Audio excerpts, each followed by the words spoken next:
Bonjour à tous, c'est le pourquoi du comment, bienvenue. Je voudrais commencer par vous formuler une fois de plus tous mes vœux pour la nouvelle année. Ah bah si, j'ai le droit, le mois de janvier n'est pas encore terminé. Alors, à vous tous, plein de bonheur et d'amour, bien sûr, et je vous souhaite surtout de trouver votre chemin de Damas.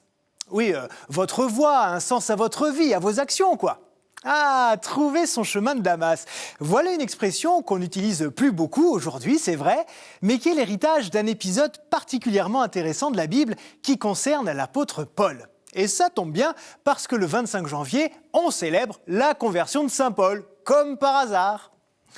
Revenons d'abord rapidement sur la personnalité de Saul, puisque c'est son nom de naissance. Né en ancienne Turquie, il est élevé selon la tendance la plus stricte de la religion juive, en pharisien. Lorsqu'il vient étudier à Jérusalem, il devient encore plus intransigeant avec ceux qui ne respectent pas la loi de Moïse à la lettre et il fait partie des violents opposants aux premiers disciples du Christ. La première fois qu'il apparaît dans la Bible, c'est dans les Actes des Apôtres, où il est présenté comme un jeune homme emporté et fanatique. On le décrit en train de garder les vêtements des Juifs qui lapident Étienne, un jeune diacre qui avait été choisi pour assister les premiers apôtres. Après cet épisode sanglant, Saul fait arrêter des chrétiens un peu partout dans Jérusalem et semble être chargé d'aller les débusquer jusqu'à Damas, qui est aujourd'hui la capitale de la Syrie. Et c'est sur le chemin de Damas, donc, que va se produire un événement qui va changer sa vie. Alors qu'il est entouré de ses compagnons de route, il est enveloppé et ébloui par une vive lumière venue du ciel, si bien qu'il est jeté à terre. D'ailleurs, vous verrez souvent des représentations de cette scène avec Saul qui tombe de cheval. Mais bon, elle est écrite nulle part, cette histoire de cheval. Paul dit seulement qu'il tombe par terre. Et ça fait d'ailleurs penser à Moïse, prosterné devant le buisson ardent. Enfin, bref, ça c'est pour l'anecdote. Continuons. Là, une voix résonne. « Saul, Saul, pourquoi me persécutes-tu ? » « Qui es-tu ? demande le pharisien.